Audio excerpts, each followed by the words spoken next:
আসন্ন লোকসভা নির্বাচনে কি তৃণমূলের হয়ে প্রতিদ্বন্দ্বিতা করবেন না? বৃহস্পতিবার সংসদে বিদায়ী ভাষণের পর শহরে এসেই তা নিয়ে মুখ খুললেন সাংসদ অভিনেতা দেব। এই টার্মের লাস্ট ডে ছিল এবং আমি সত্যি জানি না কি 2024-এ কি হবে।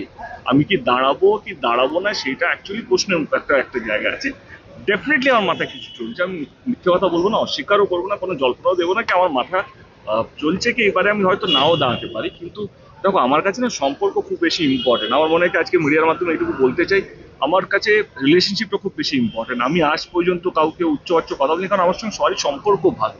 এবং আমি যে একাই বলবো তা না, কারণ আমার সঙ্গে আমি দিদিকে অত্যন্ত ভালোবাসি এবং আমার সঙ্গে দিদির অদ্ভুত একটা সম্পর্ক। সেখানে আমার একার ডিসিশন নিলে কিছু মানে আমার মানে একার নেই। আমার মনে হয় কি দিদির সঙ্গে এটা নিয়ে আলোচনা হয়েছে, আবার হবেও।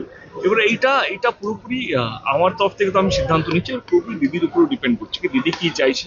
এবং দিদিকে আমি সত্যি ভালোবাসি, দিদিকে আমি শ্রদ্ধা করি এবং আমার কোথাও যেন মনে হয় কি জবে থেকে আমি দিদিকে চিনেছি।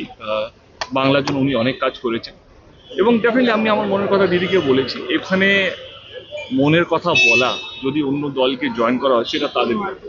এবার মনের কথা আমার মনে হয় কি, আমি যেরকম ছেলে, আমি একটু পরিষ্কার থাকতে ভালোবাসি, একটু পরিষ্কার কথা বলতে ভালোবাসি, লুকিয়ে কথা বলতে ভালোবাসি না। আর আমি ব্ল্যাকমেল করতেও ভালোবাসি না। এই নেই যে আমি এটা বলছি আমি দলকে ব্ল্যাকমেল করছি বা কাউকে অসম্মান করছি, তা নয়। আমার মনে কিছু কথা আমি সেটা বলছি।